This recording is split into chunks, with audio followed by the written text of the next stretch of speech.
how he can produce that kind of an endgame.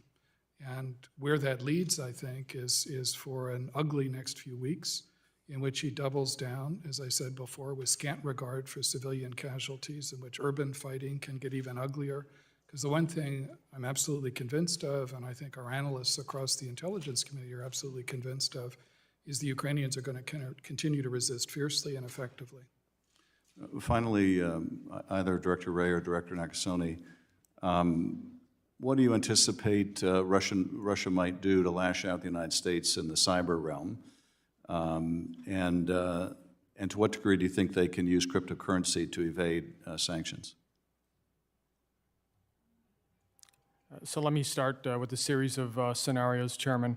As we take a look at it, we're very, very focused on ransomware actors that might conduct attacks against our allies or our nation. Very, very focused on some type of cyber activity that's designed for perhaps Ukraine that spreads more broadly into other countries.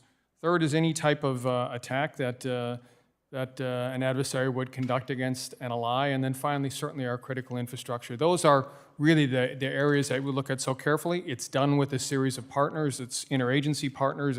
It's our partners that exist in the private sector. It's with, obviously, a series of partners that are allied as well. But those are the scenarios that we certainly walk our way through. I would agree with that. I would just add two things. Perhaps one is we're very concerned about the risk of spillover effect. In other words, even if the Russians think they have carefully calibrated some form of malicious cyber activity against our critical infrastructure, the reality is they've shown a history of not being able to kind of manage the effects of it as well as they intend, even if you give them the benefit of the doubt, which I tend not to. So, for example, the NotPetya attack is kind of widely viewed as one of the most destructive attacks in the history of the world, and that's a GRU attack that had that kind of spillover effect. So that's something we're deeply concerned about. And then the second, General Nakasone mentioned ransomware. Obviously, we are concerned about cyber criminals, many of whom are based in Russia, either acting in support of the Russian government, as we've seen, for example, the declaration by the well-known ransomware gang Conti declaring its intention to act in support of the Russian government against the Russian government's adversaries, or who are taking advantage of perhaps the more permissive operating environment that now exists in the middle of this conflict to attack us through cyber criminal means. Thank you. Well, perhaps we can get into cryptocurrency later in the hearing. Ranking Member Turner. Thank you, Mr. Chairman. I want to personally thank Director Haynes and Director Burns for your bipartisan work, the way you have done outreach, the way you have assured everyone of this committee of your absolute commitment to the national security of this nation. Thank you for your service, and thank you for your expertise at a time when the world is once again seeing war in Europe. As I indicated in my opening statement, my questions are going to relate to the nuclear threat and the worldwide threat. Director Haynes, you mentioned the nuclear threat in your opening statement. So my question first to Director Haynes, Burns, and General Berrier relates to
The subcommittee will come to order. Without objection, the chair may declare a recess at any time. Before we get started, I want to recognize a moment of silence for the victims of the white supremacist hate crime in Buffalo, New York. The subcommittee has focused intently on that threat in both open and closed hearings. It is utterly devastating to see more victims of this violence. Buffalo, our heart breaks for you.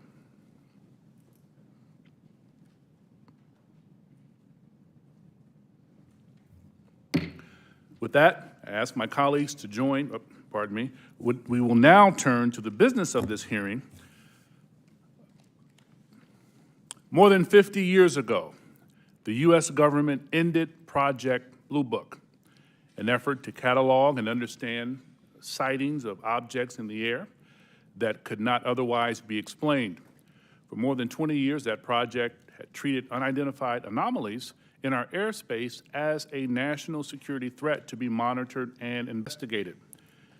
In 2017, we learned for the first time that the Department of Defense had quietly restarted a similar organization tracking what we now call unidentified aerial phenomena, or UAPs. Last year, Congress rewrote the charter for that organization, now called the Airborne Object Identification and Management Synchronization Group, or AIM-SOG. For short, today we will bring that organization out of the shadows. This hearing and oversight work has a simple idea at its core. Unidentified aerial phenomena are a potential national security threat, and they need to be treated that way. For too long, the stigma associated with UAPs has gotten in the way of good intelligence analysis. Pilots avoided reporting or were laughed at when they did. DoD officials relegated the issue to the back room or swept it under the rug entirely, fearful of a skeptical national security community. Today, we know better.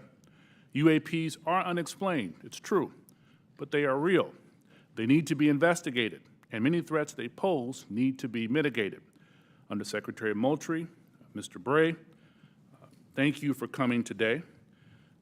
First, we need you to update us on the status of AIM-SOG. The legislation creating it was passed in December.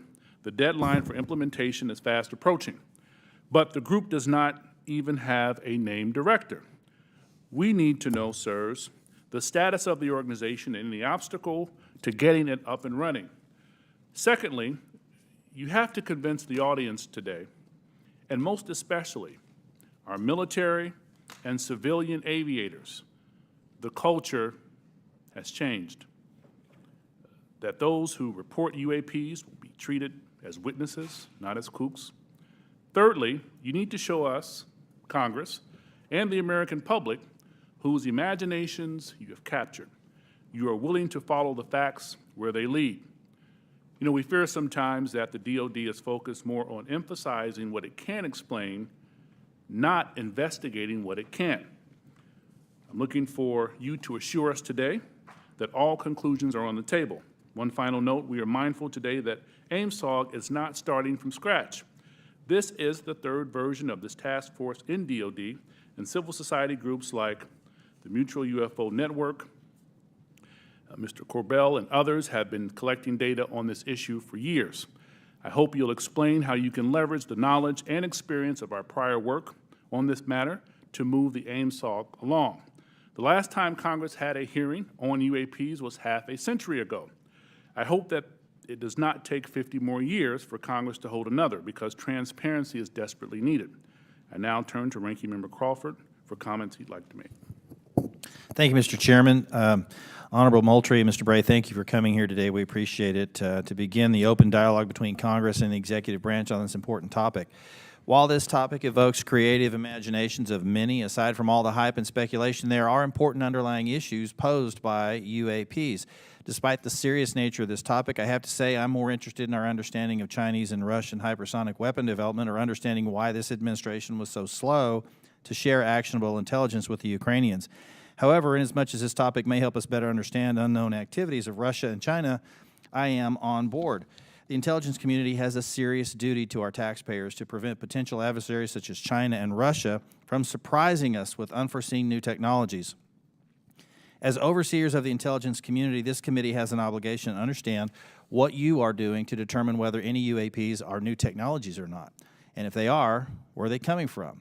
In general, the IC spends much of its time and resources trying to understand what we call known unknowns. When it comes to foreign nations' weapons systems and sensors, known unknowns are those features that we don't fully understand yet. The challenge associated with UAP is that they are completely unknown and require a more expansive collection and analysis effort. The intelligence community must balance addressing known threats to our national security with preventing technical surprise. We must continue to follow the facts where they lead us and ensure that there are no technical surprises. The IC must take it seriously when there are credible observations of phenomena that seem to perform in ways that could pose a threat to safe flight operations, or that could be signs of a foreign adversary's attempt to develop a strategic technological surprise against the United States. It's also essential that our pilots and others feel they can report UAPs they observe without any stigma for doing so. This is the open, unclassified portion of our hearing. We'll have a closed, classified part later. It's important for the public to know that the classification of information exists to protect national security, not to try to hide the truth. When we're trying to determine if any UAPs are new technologies being developed by foreign governments, we are inevitably going to run into classified information about what new systems and technologies we do know are in the works here or abroad. But where information does not risk national security, it should be shared with our allies and the public when feasible.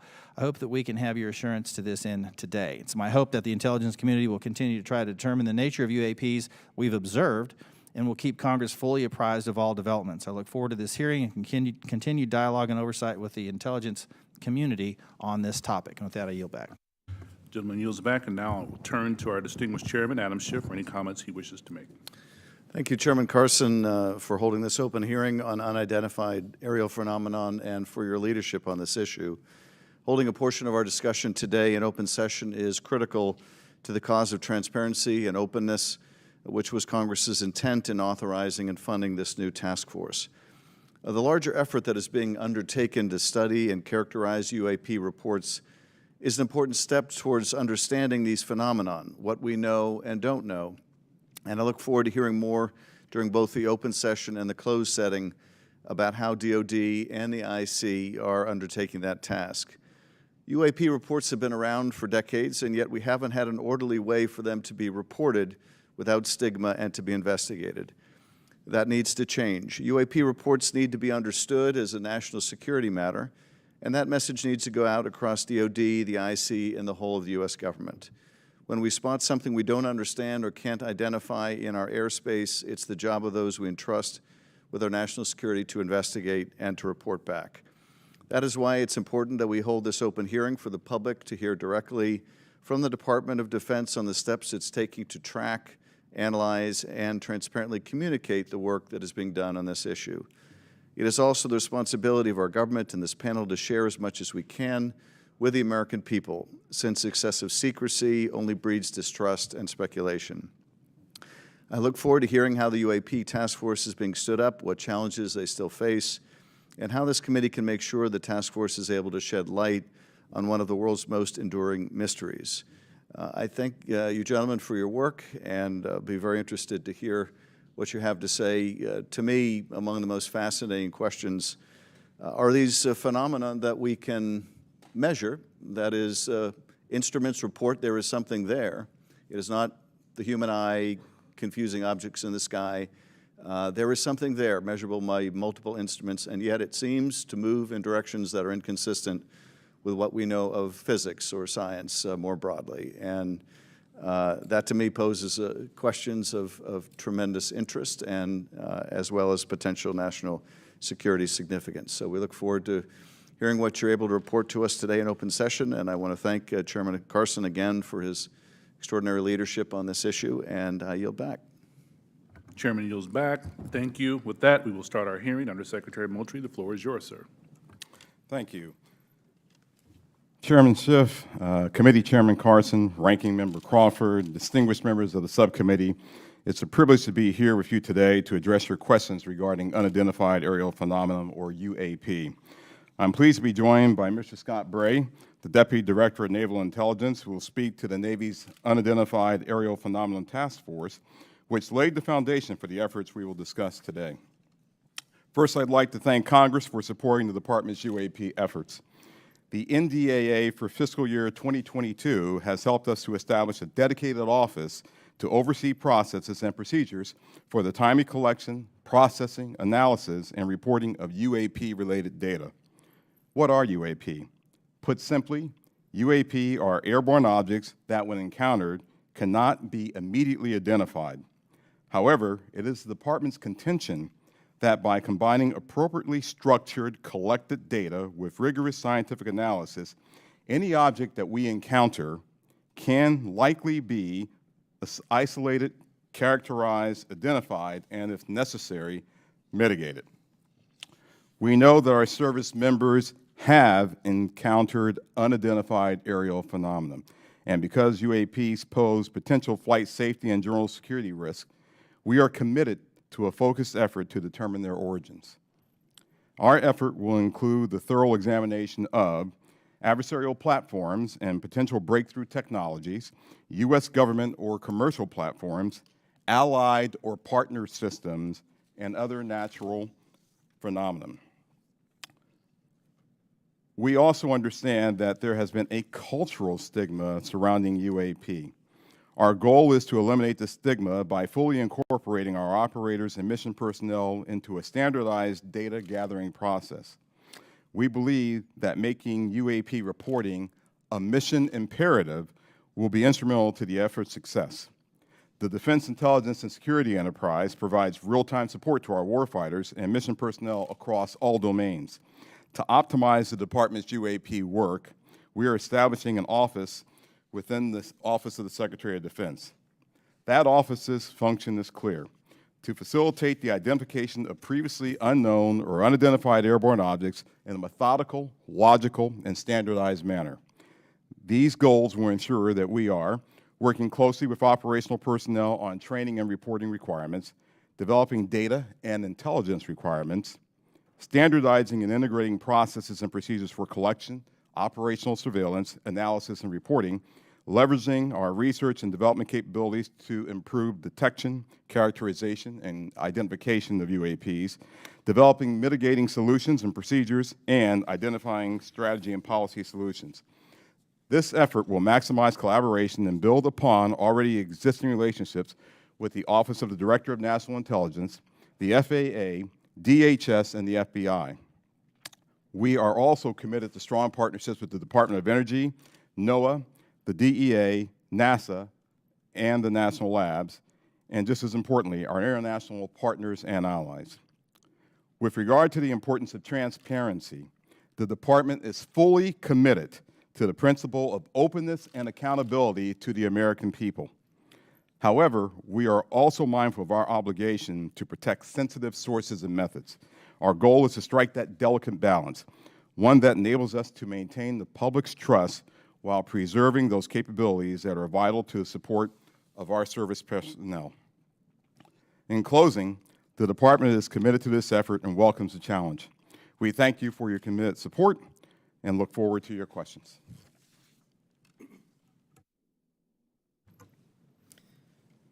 Chairman Schiff, Chairman Carson, Ranking Member Crawford, and committee members, thank you very much for the opportunity to be here today to highlight the ongoing work of the Department of Defense regarding unidentified aerial phenomena.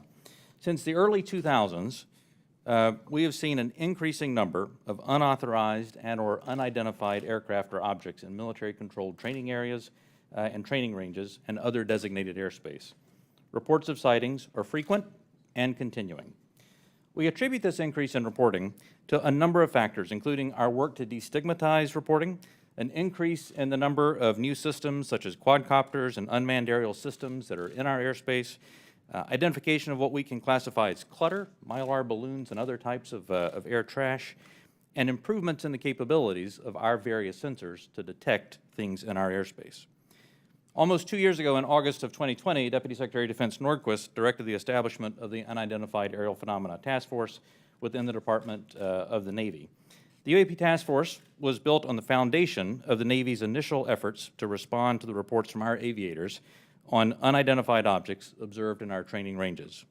The basic issues then and now are twofold. First, Incursions in our training ranges by unidentified objects represent serious hazards to safety of flight.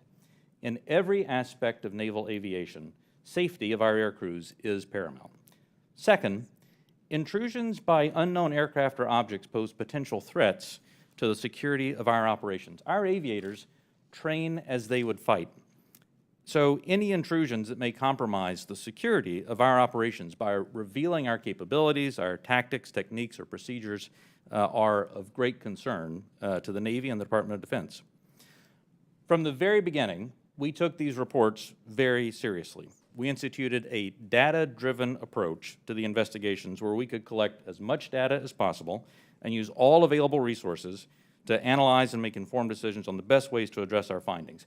Our main objective was to transition UAP efforts from an anecdotal or narrative-based approach to a rigorous science and technology engineering-focused study. This data-driven approach requires input from a wide variety of sources. In the early stages, the task force worked to standardize the reporting mechanisms and processes to make it as easy as possible for personnel to report any engagement so that we were getting that wide range of reporting that we needed. We also spent considerable efforts engaging directly with our naval aviators and building relationships to help destigmatize the act of reporting sightings or encounters.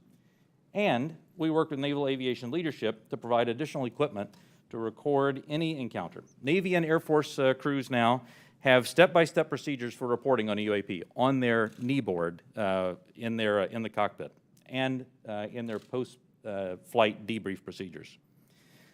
The direct result of those efforts has been increased reporting, with increased opportunities to focus a number of sensors on any objects. The message is now clear. If you see something, you need to report it. And the message has been received. In fact, recently, I received a call from a senior naval aviator with over 2,000 flight hours. He called me personally from the flight line after landing to talk about an encounter that he had just experienced.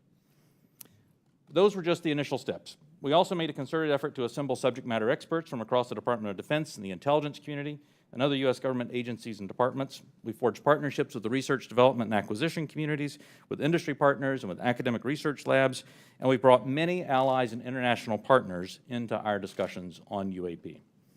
Additionally, subject matter experts from a wide variety of fields, including physics, optics, metallurgy, meteorology, just to name a few, have been brought in to expand our understanding in areas where we may not have organic expertise.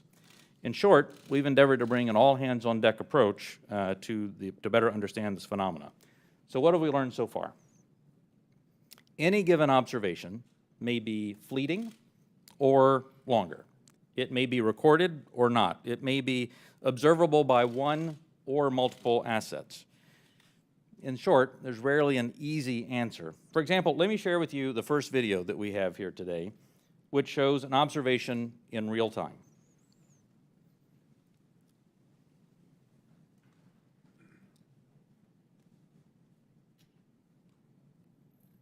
There it was. That's, in many cases, that's all that a report may include. And in many other cases, we have far less than this. As we detailed in both the unclassified and classified versions of the preliminary assessment released by the Office of the Director of National Intelligence last June, this often limited amount of high-quality data and reporting hampers our ability to draw firm conclusions about the nature or intent of UAP. As detailed in the ODNI report, if and when individual UAP incidents are resolved, they likely fall into one of 5 potential explanatory categories: airborne clutter, natural atmospheric phenomena, U.S. government or U.S. industry developmental programs, foreign adversary systems, or a other bin that allows for a holding bin of difficult cases and for the possibility of surprise and potential scientific discovery. We stand by those initial results. Since the release of that preliminary report, the UAP Task Force database has now grown to contain approximately 400 reports. The stigma has been reduced. We've also made progress in resolving the character of a limited number of UAP encounters. For example, let me show you a couple of another video and image taken years apart in different areas. In this video, U.S. Navy personnel recorded what appears to be triangles, some flashing, recorded several years ago, off the coast of the United States. This was recorded while the U.S. Navy ship observed a number of small unmanned aerial systems in the area. And importantly, the video was taken through night vision goggles with a single lens reflex camera. These remained unresolved for several years.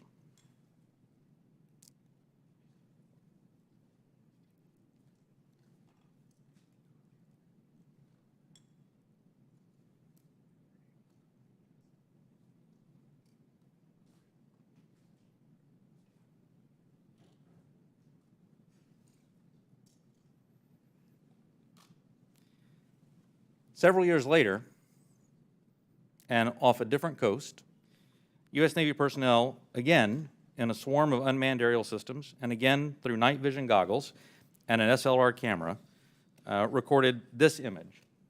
But this time, other U.S. Navy assets also observed unmanned aerial systems nearby. And we're now reasonably confident that these triangles correlate to unmanned aerial systems in the area. The triangular appearance is a result of light passing through the night vision goggles and then being recorded by an SLR camera. Now, I don't mean to suggest that everything that we observe is identifiable, but this is a great example of how it takes considerable effort to understand what we're seeing in the examples that we are able to collect.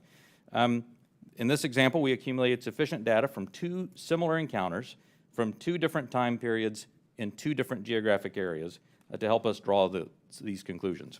That's not always the case, though. We recognize that that can be unsatisfying or insufficient in the eyes of many. This is a popular topic in our nation, with various theories as to what these objects may be and where they originate. By nature, we are all curious and we seek to understand the unknown. And as a lifelong intelligence professional, I'm impatient. I want immediate explanations for this as much as anyone else.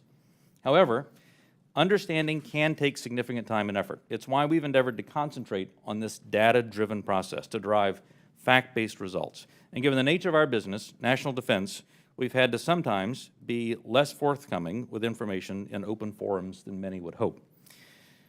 If UAP do indeed represent a potential threat to our security, then the capabilities, systems, processes, and sources we use to observe, record, study, or analyze these phenomena need to be classified at appropriate levels.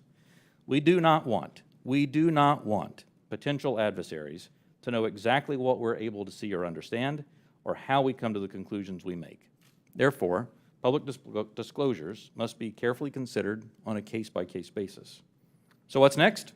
We're concentrating on a seamless transition to the new organization. And future analysis of complicated issues of UAP issues will greatly benefit from the infrastructure, the process, and the procedures that we've developed to date. I'm confident that the task force under Navy leadership has forged a path forward that will allow us to anchor assessments in science and engineering by anecdotal evidence. We remain committed to that goal, as I know the USDI organization does as well. So thank you very much for your interest and continuing support for the UAP Task Force. The team's made a lot of progress, but we really are just establishing the foundation for the more detailed analysis that's yet to be done. And with your continued support, we can sustain that momentum necessary to produce data-centric analysis and understanding of the phenomena. I look forward to your questions. Thank you. Thank you, Mr. Bray. This is the 3rd version of this task force, and to be frank, one of Congress's concerns is that the executive branch and administration from both parties has been sweeping concerns about UAPs under the rug by focusing on events that can be explained and avoiding events that cannot be explained. What can you say to give the American people confidence that you aren't just focusing our attention on low-hanging fruit with easy explanations? Congressman, I'll start, and then Mr. Bray, please feel free to weigh in. So the way that we're approaching this is with a more thorough, standardized methodology than what we have in the past. First and foremost, the Secretary of Defense is chartering this effort. This is not someone lower in the Department of Defense. And he has assigned that task to the Office of Secretary of Defense, the Undersecretary for Intelligence and Security. That's me, because I'm responsible for looking at intelligence matters. I'm responsible for security matters. This is potentially both.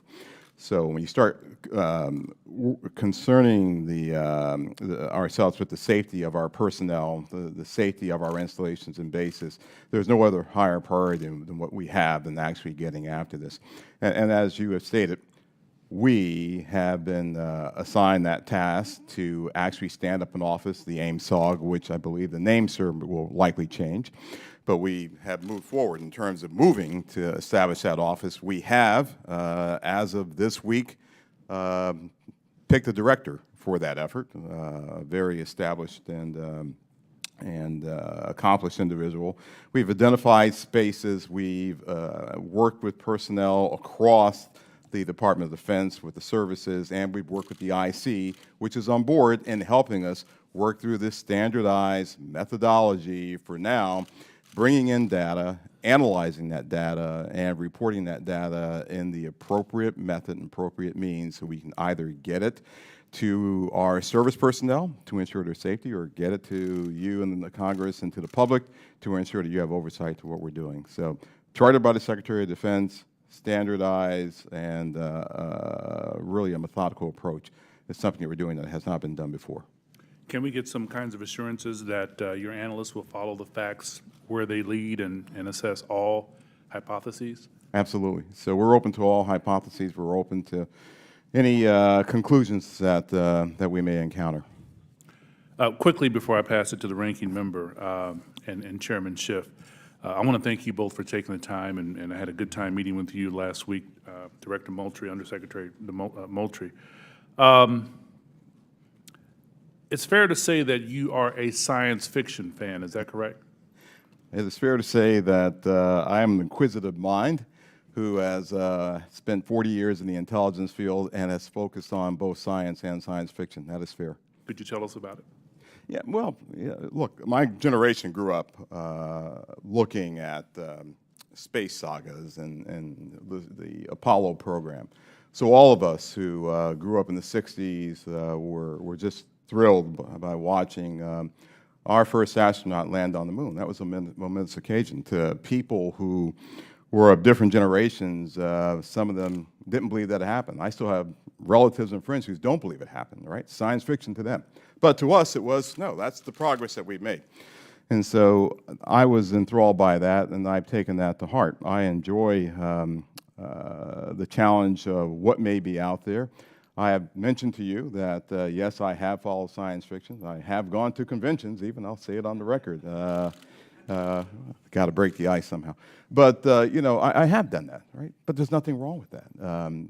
Don't necessarily dress up, but I do, you know, I do believe that it's important to show that the Department of Defense has, you know, we have character. And we're people just like you, just like the American people. We have our inquisitiveness. We have our questions. We want to know what's out there as much as you want to know what's out there. We get the questions not just from you, we get it from family members. And we get them night and day, not just in committee hearings. So finding what's out there is important, but first and foremost, it's important for us to do that so that we can ensure that our people, our personnel, our aviators, our bases and installations are safe. And then that curiosity factor is something else that we just want to know, because that's the human race.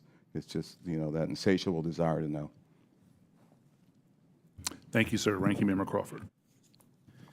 Mr. Moultrie, you said you don't necessarily dress up. That wasn't a real strong statement. Gentlemen, thank you for being here today. We appreciate it. And thank you, Mr. Moultrie, for breaking the ice the way you did. Appreciate that. The inability to understand objects in our sensitive operating areas is tantamount to an intelligence failure that we certainly want to avoid. This is not about finding alien spacecraft, but about delivering dominant intelligence across the tactical, operational, and strategic spectrum. So my question is, how can AIM-SOG lead to prevention of intelligence surprises? Sure, I'll start with that. So the goal of our effort is to integrate it into what we already do on a normal basis, which is look for the unknowns Congressman, as you stated in your opening remarks, across all domains. So we've been doing this for decades. We've been looking at the space domain, looking at space objects, looking at space weather, looking at space phenomenon. We've been looking at things in the air domain, and we, as you know, and I'll talk more about this in classified session, but we have a very concerted effort to understand adversarial platforms and adversarial developmental programs. And we do that also in the ground domain. And of course, we're very interested in what happens in the underwater or sea domain, if you will, subsurface domain. So if there are objects that our aviators or air crews are encountering in this air domain, and their sensors are discovering or detecting some of these objects, we want to just bring that in to the normal process that we have for identifying unknown unknowns. We want to make sure we have the intelligence requirements that allow us not only to look at that event from the time that it occurs forward, but maybe retrospectively we want to go back and see if we can get to the left of that event to say, was there some developmental program that we, to get to your technical surprise issue, sir, that we should have known about? And if so, how do we put that intelligence requirement in place to ensure that we are following an adversarial development or any other development that may be out there? So that's what we want to do in terms of normalizing this and bringing it into the normal process of how we identify unknown unknowns. So you mentioned fidelity, and I think it's important to talk about the relationship from the Navy as the lead agency on this. How do you interact with Space Force, Air Force to create that degree of fidelity? We're talking about sensors and so on, and I guess where I have some concerns that many of the images that we see commonly in this committee and even in open source, the resolution and the clarity that would allow a robust technical intelligence analysis is challenging. So is AIMSOG prepared to address the quality and quantity of data collected on UAP to advance intelligence collection? And do you have the adequate sensors you need to collect that high-quality data? One of the lines of effort that we have is looking at our sensor capabilities and to understand whether or not, as the video showed that Mr. Bray displayed, sometimes it's very fleeting data that we have on some of these objects. And we want to make sure that, one, our systems are calibrated to actually be able to collect on the objects. You know, our sensors today they're calibrated for specific things. We want to make sure they're calibrated for things of this nature, things of this size, things of this velocity, if I can use that term.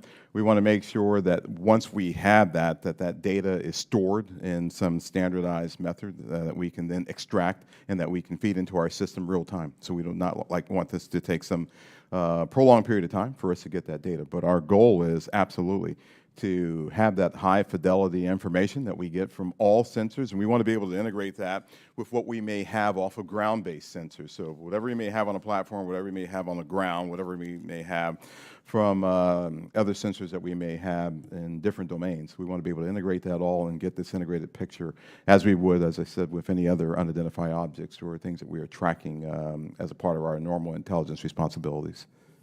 Thank you. Last question, Mr. Bray, if you would. I'm a Navy pilot. I've encountered a UAP. Walk me through the reporting protocol once I see something that I think needs reported. The first thing that aviator would do after landing as a part of their normal debriefing is they would contact their intelligence officer. Their intelligence officer would then walk them through first filing data preservation to ensure that whatever sensor data may be on the aircraft, that we preserve that so that it's available for later analysis. Second, they would actually fill out a form that includes details like where they were operating, altitudes they were operating, speeds, what they observed, whatever sensor data they may have recorded from that. And then that report is filed. It goes two places. One, it goes through the operational chain of command so that operational units are aware of what's being observed, and also through the UAP task force so that they can take that data, database it, and quite often have individuals from the task force contact the aviator and ask them additional questions if there were things that weren't clear in the report. That then goes into a database where we begin to compare it with other observations that we have, again, comparing for locations, comparing for altitude, speeds, shapes, if any RF emissions were detected from the platform, all of that so that we can try to reach some conclusions on that. Thank you. Yield back. Gentleman yields back. Chairman Schiff. Thank you, Mr. Chairman. Mr. Bray, can you rerun that first image that looked like it was outside of a plane window? And if you wouldn't mind going up to the screen and tell us what we're seeing. Not that you can necessarily tell us what we're seeing, but Right. explain what we should be looking at in that first image. Absolutely. And Alexi, what I'll ask is if you can stop it at a certain point.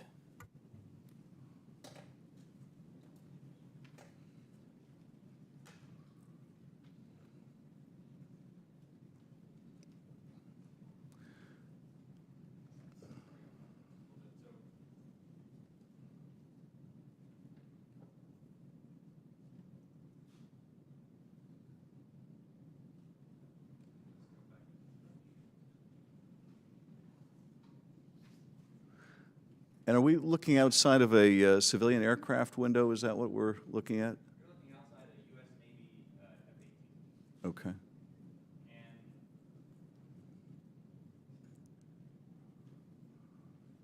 Great, shows how difficult the analysis is. Go to school farther away from the lake.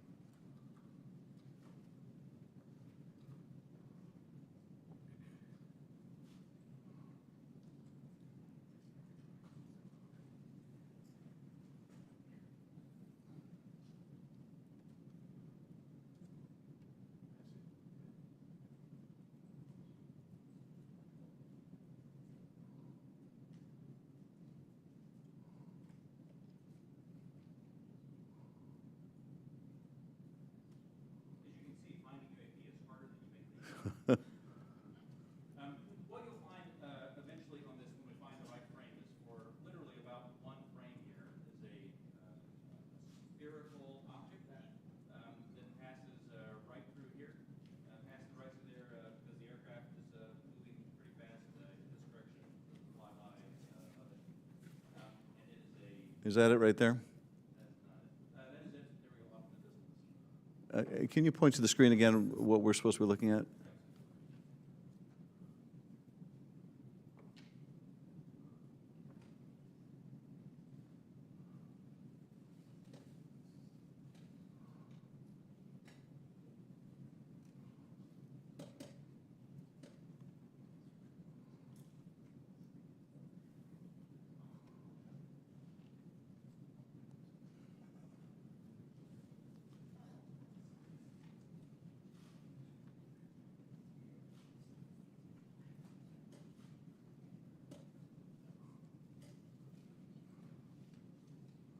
Is right.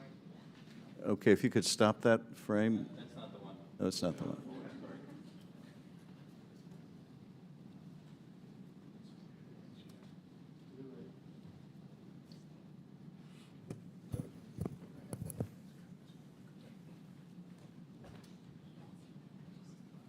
Alexi, just push play. Let's see if.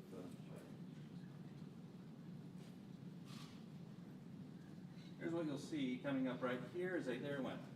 Now back up just a spherical object right here. It zooms by the window right in this area right there. There we go. Could you see that part right there again going by? I think we're having a hard time stopping it in the right spot.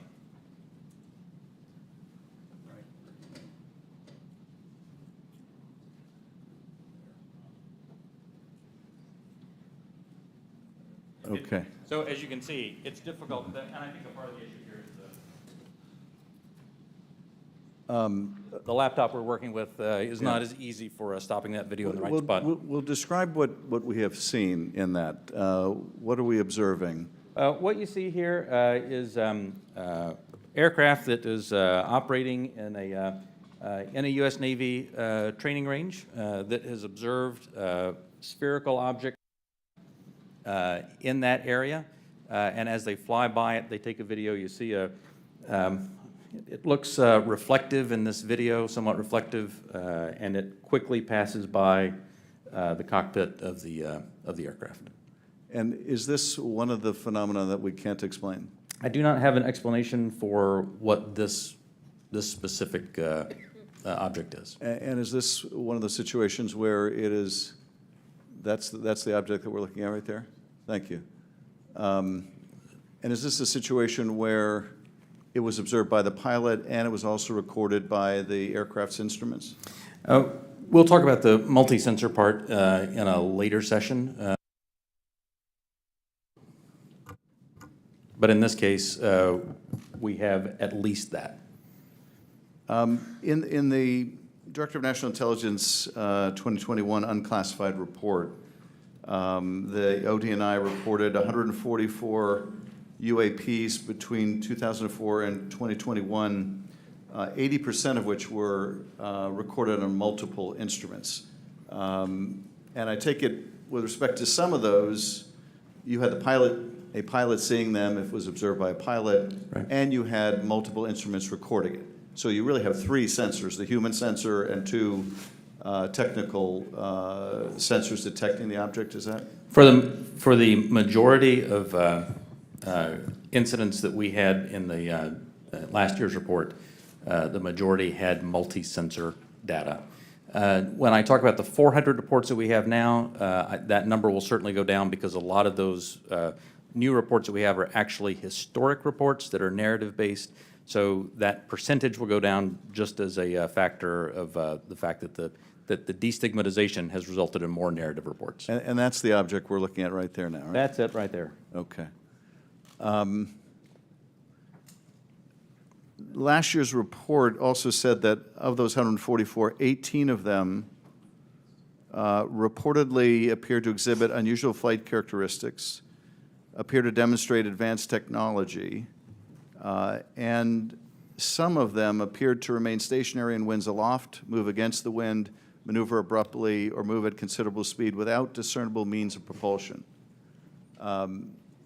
That's pretty intriguing. And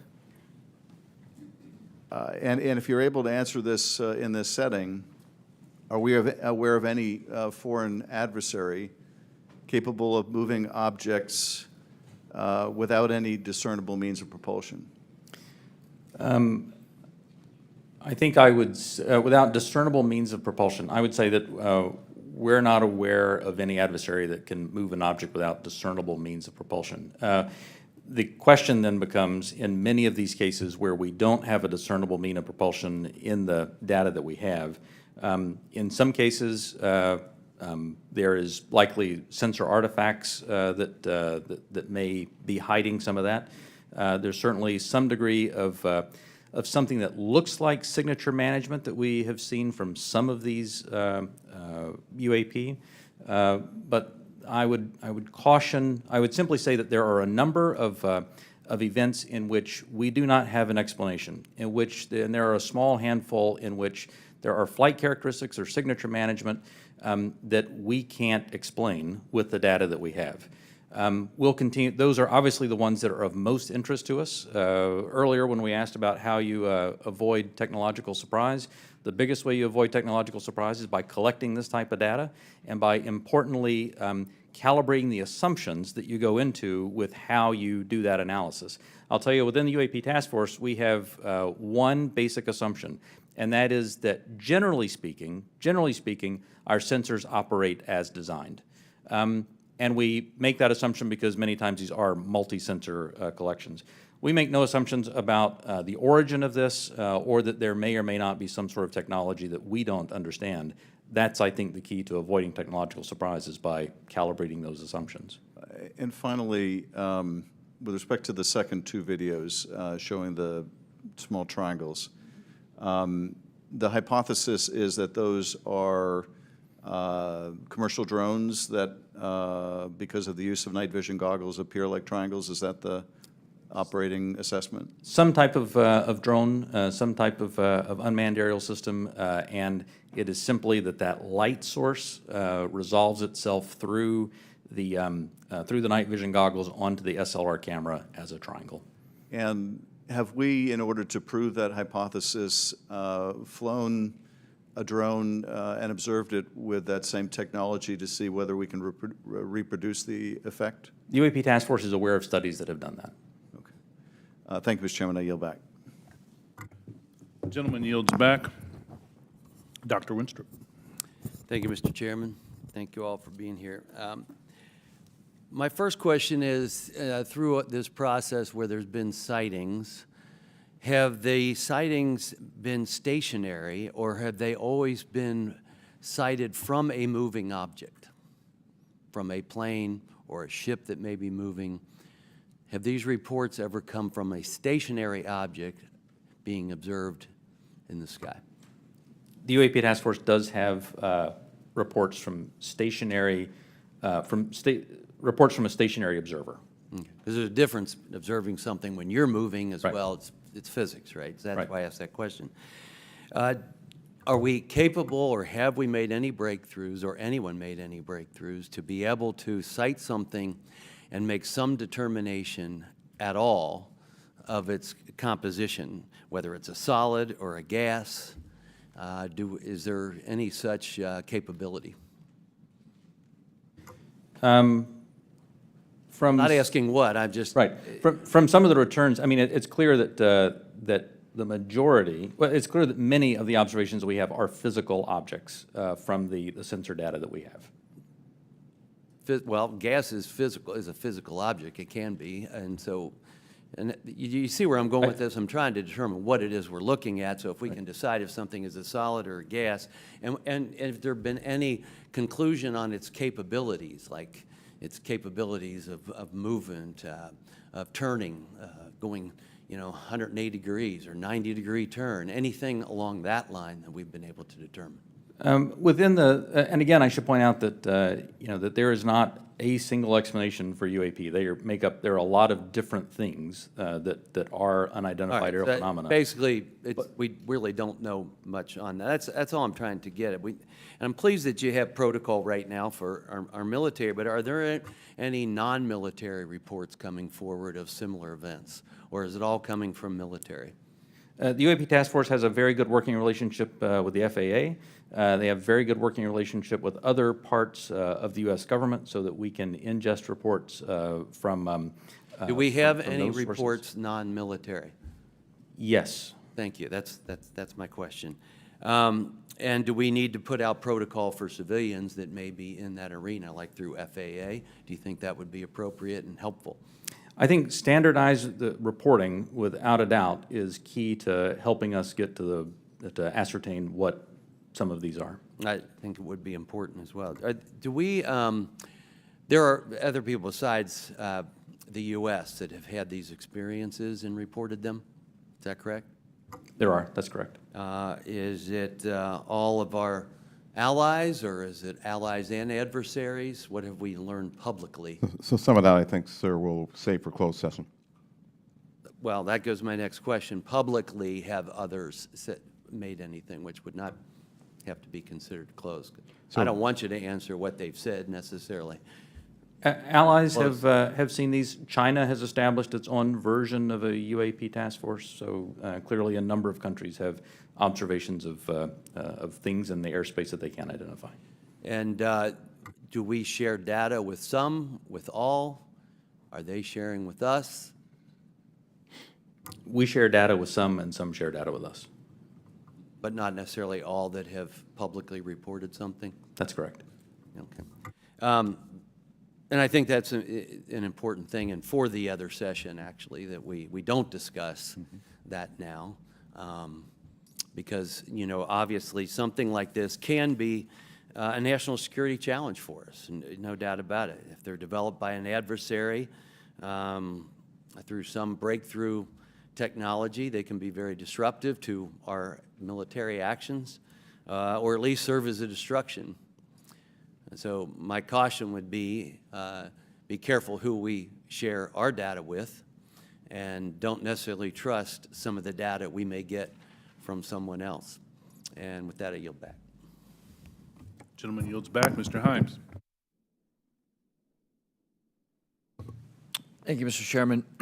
One of the objectives of this open hearing is to try to erode some of the stigma that attaches to, in particular, our military men and women reporting this. It's obviously really very serious because should one of our adversaries have developed a technology that we don't know about it, we need to know about it yesterday. And obviously, any sort of stigma that prevents our military from reporting this data as comprehensively as possible is a national security threat. So I really just have two questions in the service of that goal.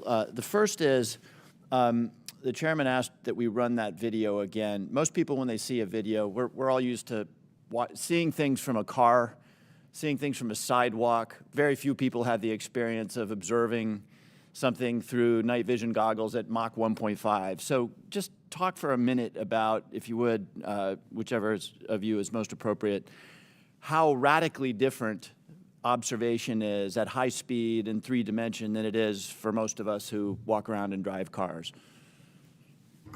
So the first thing I think that's important to note about this is there are lots of things when you are moving very fast and an object is between you and a stationary reference point like the ground, it gives a lot of different impressions about how quickly something is or isn't moving. And it actually means that it is a challenge, especially with narrative-based data, to get a lot of information on that. That's why the sensor data is so important, because things do happen very quickly, as you see there.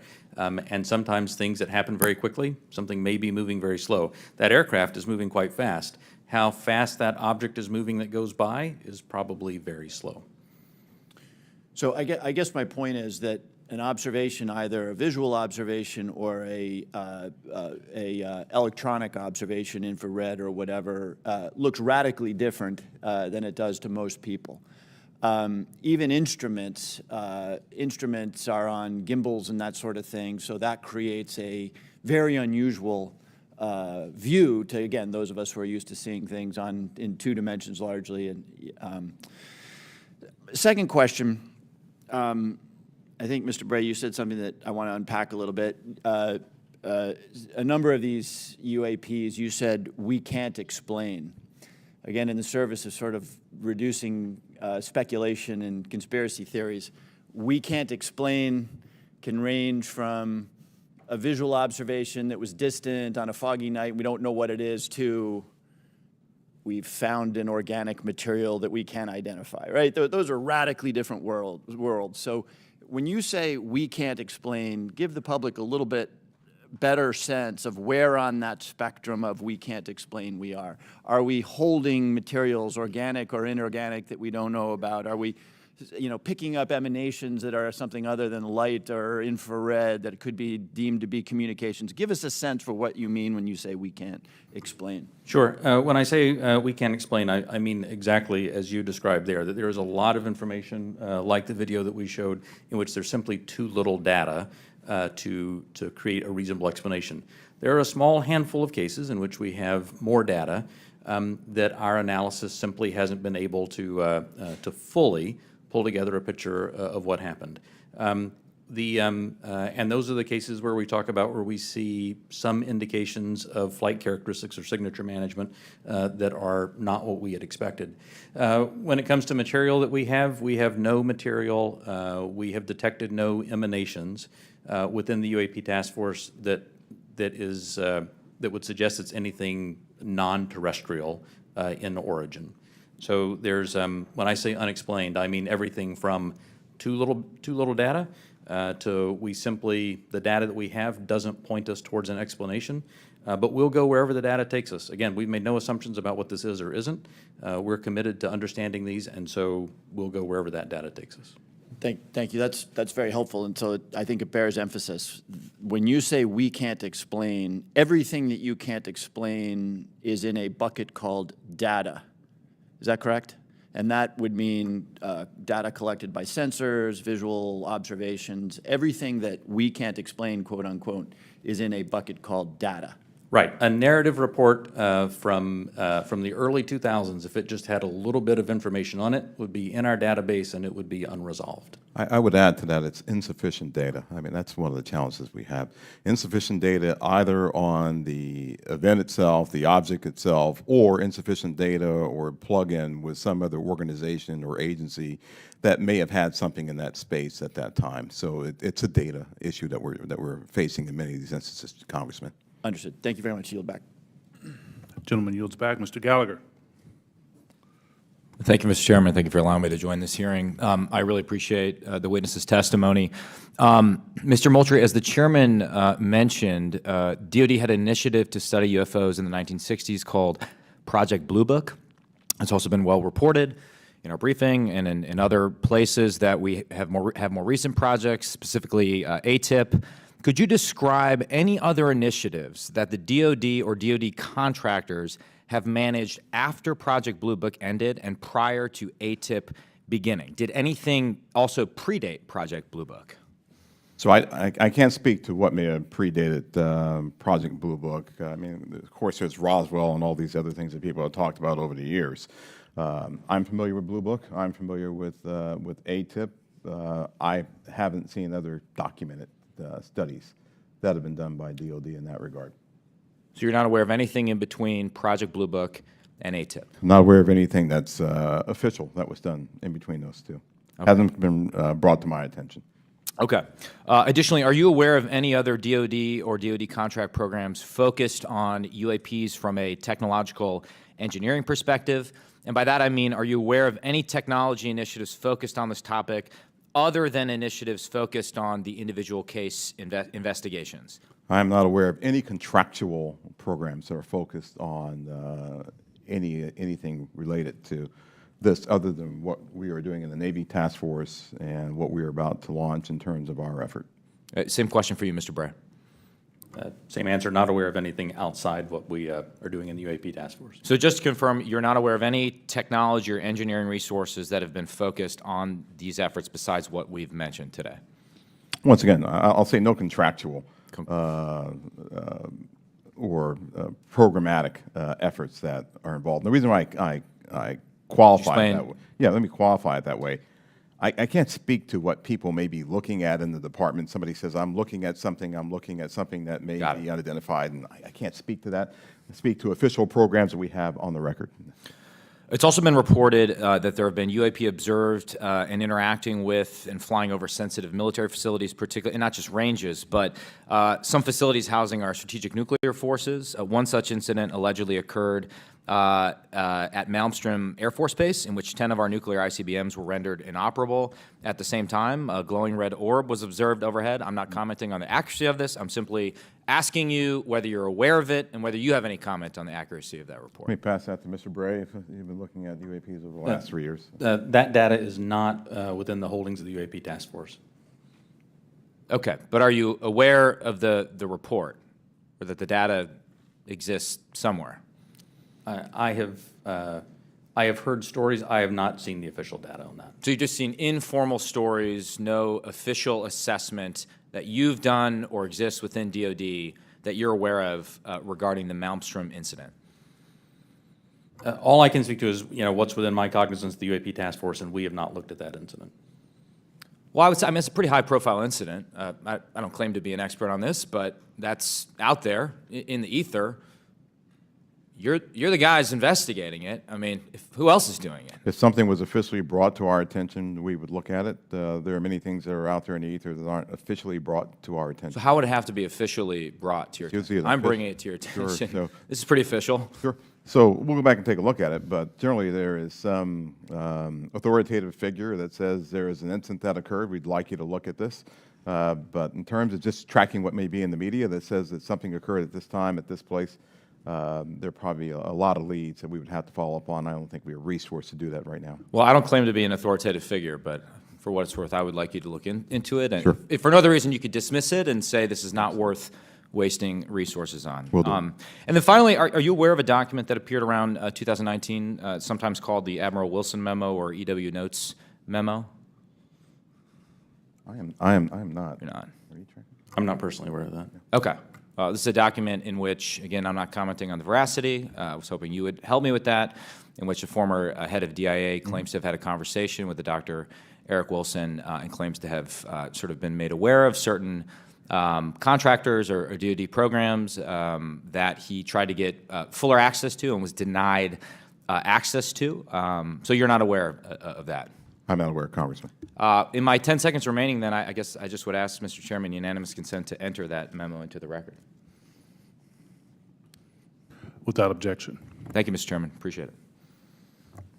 Mr. Krishnamurthy. Thank you, Mr. Chair, and thank you to both of you for appearing today and for your public service. First question is, there have been no collisions between any U.S. assets in one of these UAPs, correct? We have not had a collision. We've had at least 11 near misses, though. And maybe we'll talk about those 11 near misses or any place where there's close proximity. I assume, or tell me if I'm wrong, there's been no attempt, there's no communications or any kind of communication signals that emanate from those objects that we've detected, correct? That's correct. And have we attempted to communicate with those objects? No. So we don't even put out a alert saying, U.S. Identify yourself. You are, within our flight path or something like that. We haven't said anything like that. We've not put anything out like that. Generally speaking, for example, in the video that we showed earlier, it appears to be something that is, unmanned, appears to be something that may or may not be in controlled flight, and so we've not attempted any communication with that.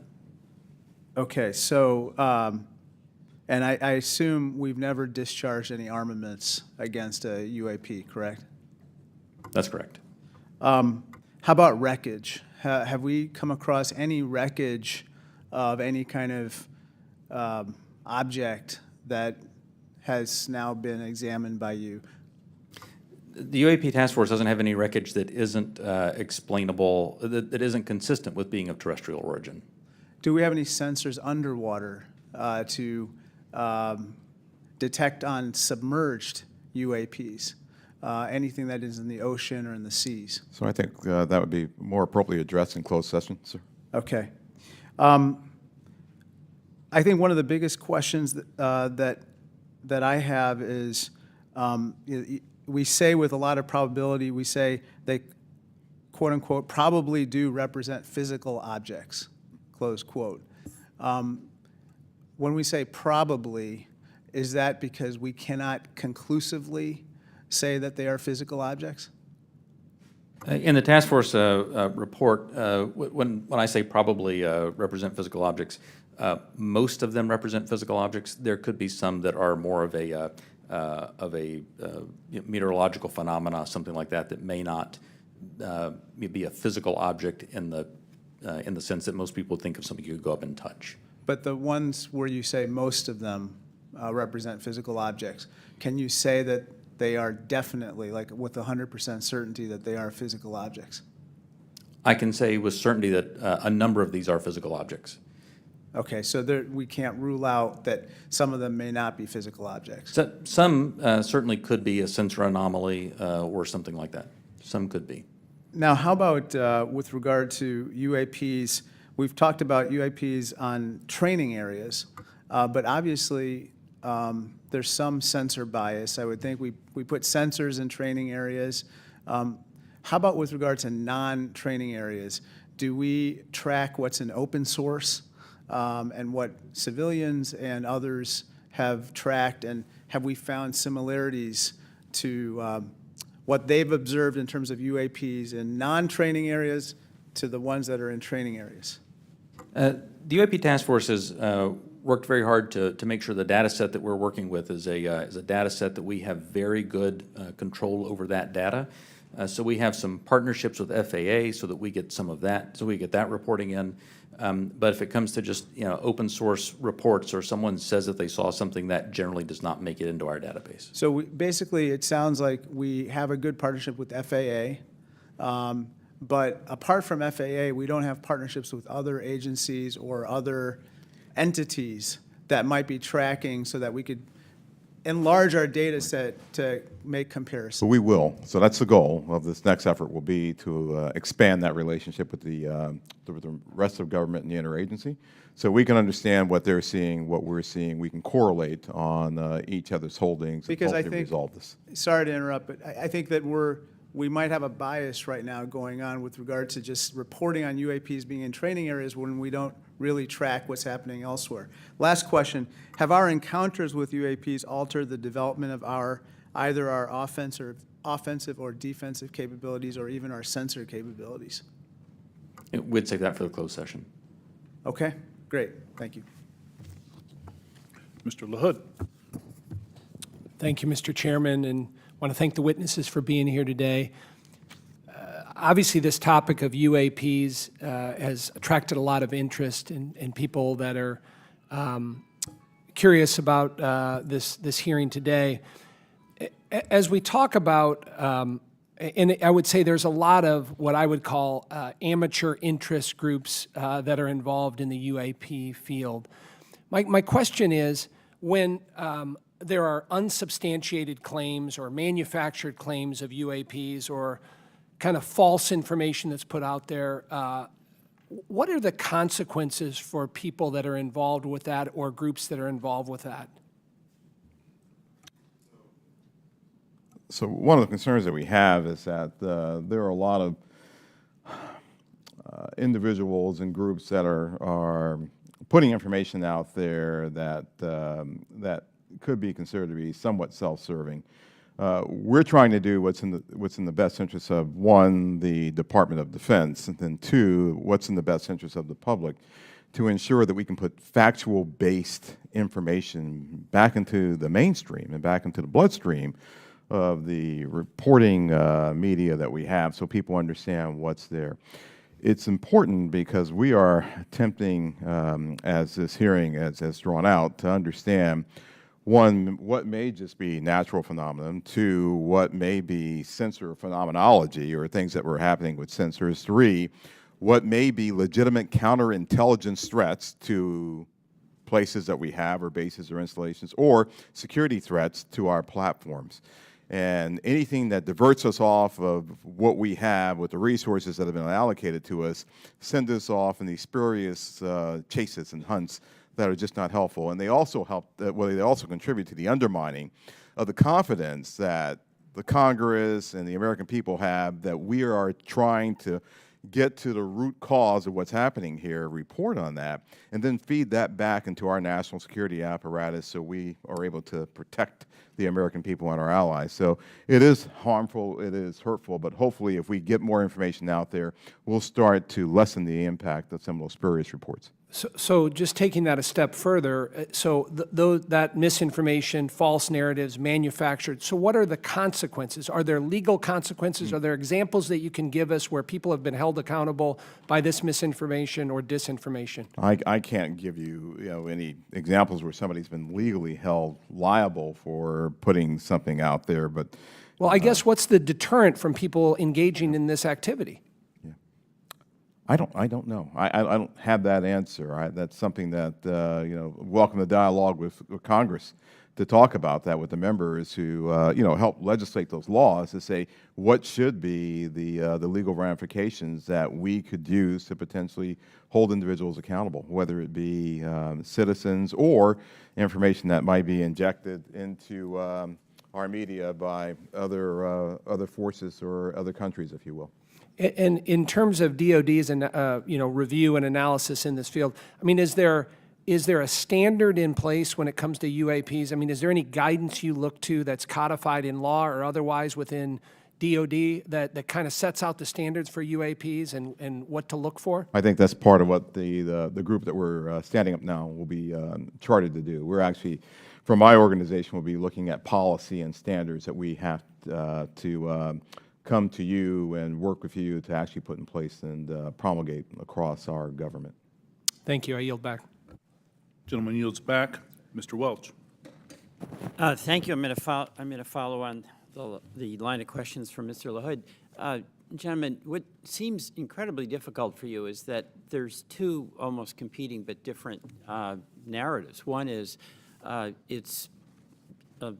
no one knows whether there's extraterrestrial life. It's a big universe, and it would be pretty presumptuous to have a hard and fast conclusion. And then if there is, it's not beyond the realm of possibility that there is some exploration coming here. And that underlies a lot of the reports you get. I think Mr. LaHood was asking about that. People think there must be extraterrestrial life, and it's not at all beyond the pale that there would be a visit here. On the other hand, as the DoD, you have the responsibility to make sure that our national security is protected, and that if there are surveillance drones or active drones that can disable our systems, that has to be analyzed, has to be stopped. So how do you divide how do you separate your responsibilities where you get all these reports from folks who maybe in good faith, maybe not, believe that you should be investigating every possible report of a extraterrestrial incident? I'll start with you, Mr. Moultrie. Sure, indeed, Congressman, and thank you for the question. It's important that we, as a part of this effort, really build out the relationship that we have with others, including NASA, and for the reasons that you just pointed out.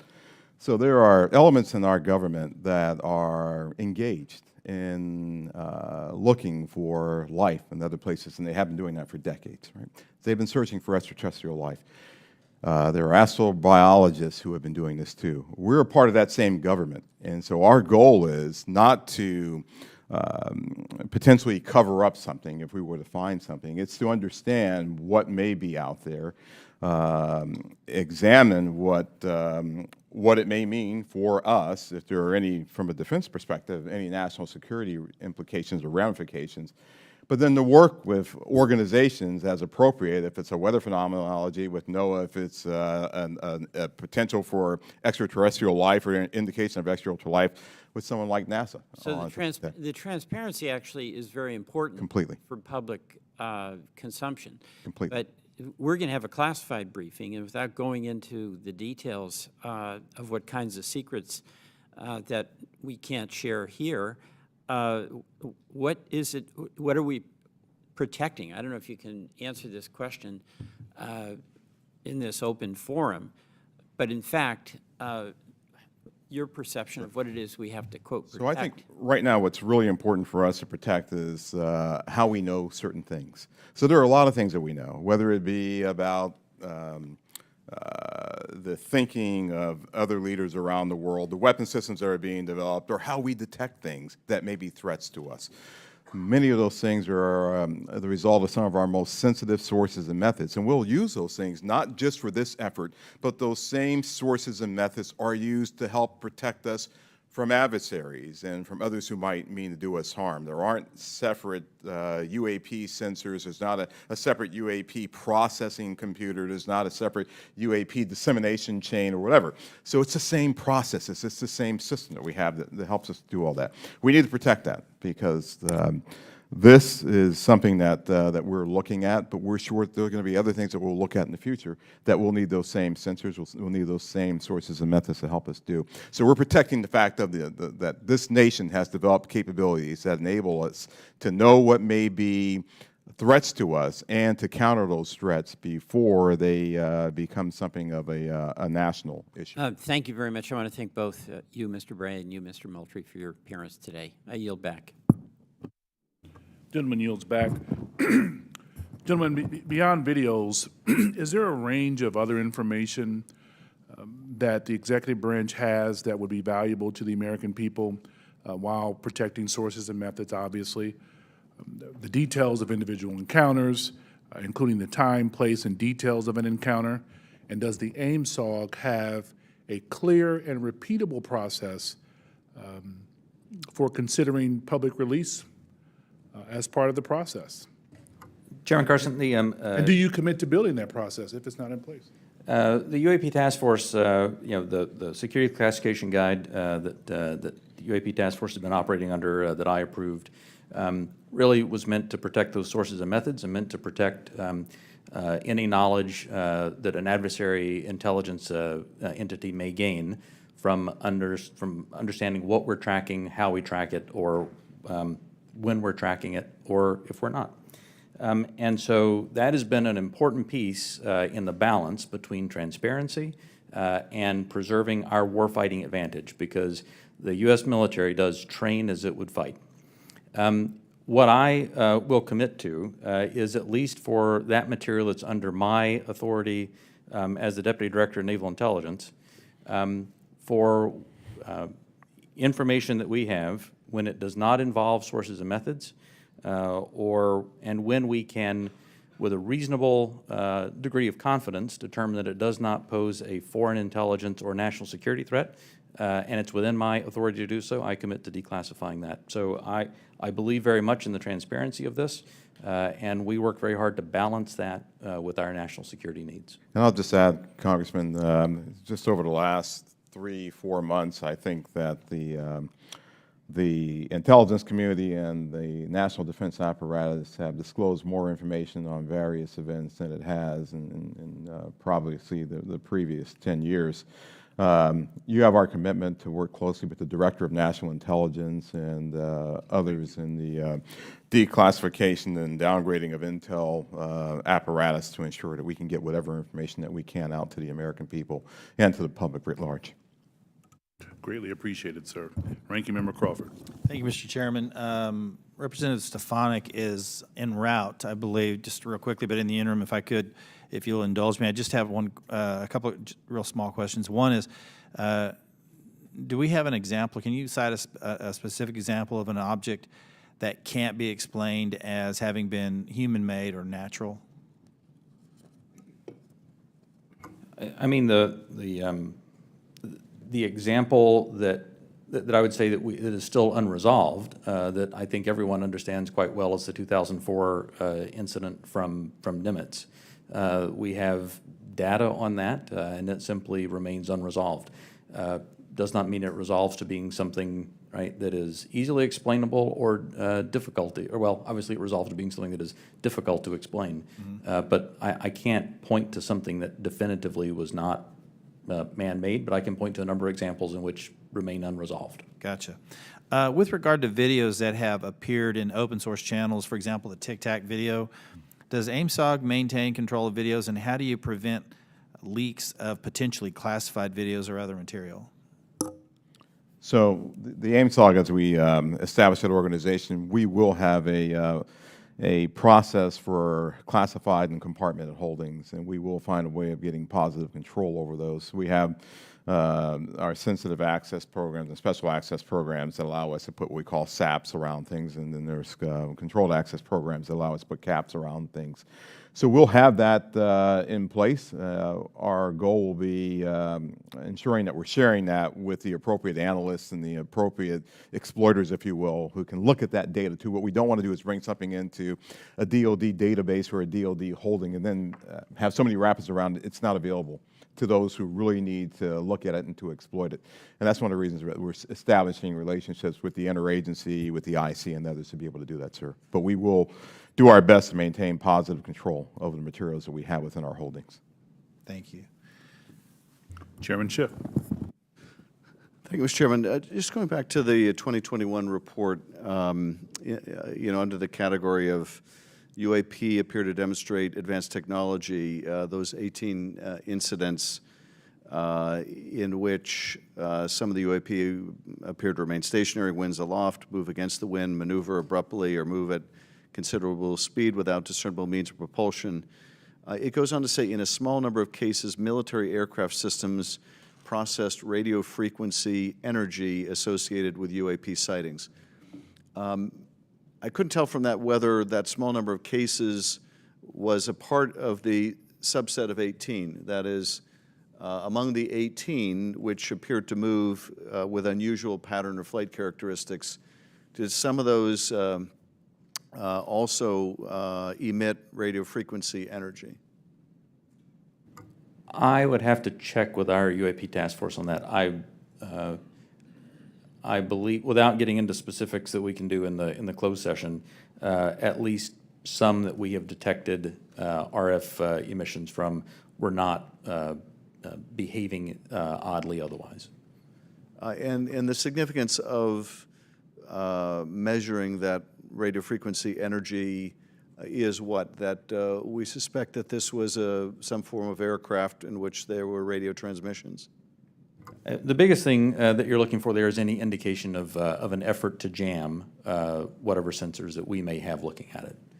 But I would also add to that radio frequency, as you know, Congressman, is used to control various platforms too. So the fact of emanations coming off of any platform, whether it be a UAV or another platform, could be radio frequency activity related to that entity transmitting out or something transmitting to that platform. And of course, we have a sensitivity with our airborne platforms of picking it up, which is one of the reasons that we try to prevent people from using their cell phones on airplanes and things like that. It's very sensitive to RF emanations. So that's a part of what we'll be looking at in the AIMSOG. What is this? Is this something that we can collect on, and can we start to characterize the signaling environment around the emanations that may be coming off of some of these UAPs? So that energy then that was recorded could be either an effort to jam, or it could be an effort to control a UAV, or any other communication with that craft. I would say that's accurate. Right. Thank you, Mr. Chairman. Thank you, Chairman. As the ODNI report makes clear, one possible explanation for UAPs is that we are detecting U.S. aircraft, either secret air programs or even test prototypes. I won't ask you in this setting, obviously, to describe any secret DoD programs. That said, I do want to make sure the U.S. government isn't chasing its own tail. Firstly, do you have a clear and repeatable process to check with compartmented programs about whether a UAP sighting is attributable to a U.S. aircraft? Secondly, does the AIMSOG staff have the clearances and read-ons that they need to investigate all of these incidents? And thirdly, when your staff cannot be read on, are your questions to those who are read on even being answered? So I'll start, and then I'll pass that to Mr. Bray.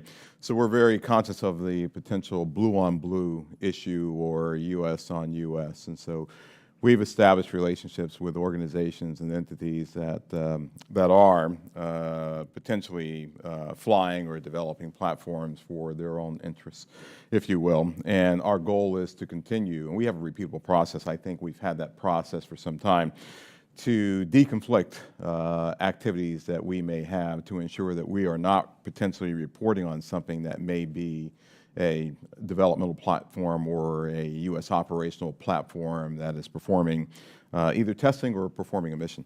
So we will have that in place. We've already had those discussions with organizations and entities. We want to ensure that we're protecting their equities. We want to ensure that we're protecting their sources and methods while also getting at what we have here. We want to be able to deconflict those. Absolutely. The UAP Task Force has had a process in place to work with other elements of the Department of Defense and other elements of the government to ensure that that there is an as simple a way as possible to deconflict those. And when we reference that in the report, I should say that we were simply accounting for the fact that there could possibly be one or two data points that had leaked through, but we were quite confident that was not the explanation. How are you all liaisoning with Space Command? Specifically, how are you partnering with the parts of the U.S. Space Command responsible for space domain awareness? And how, if at all, are you partnering with the Space Force to analyze UAPs? The UAP Task Force has a very good relationship with Space Force, as it does with the rest of the Department of Defense. We have pulled analysts in from Space Force to ensure that that we're availing ourselves of that expertise, as well as any other material they may have that would be helpful. And Congressman, as you know, Space Force and Space Command, they have responsibility for space domain awareness. So what we've done, we coordinated with Space Force, we coordinated with their J2, and she is on board in terms of helping us plug into what they have and for us to have this interactive exchange of information and data. And we're doing that with all the services, not just with Space Force or Space Command. Thank you, sir. Ranking member, any additional questions? All right, Chairman Schiff. All right. With that, I want to thank you all for taking the time out. I also want to thank my colleagues on both sides of the aisle for participating in this very historical and important hearing. I think it's one of the few times we can demonstrate some degree of bipartisanship around UAPs and UFOs. So I love it. Appreciate it. Thank you. And we will see you all. We will recess this hearing for the moment and return in a closed session at noon.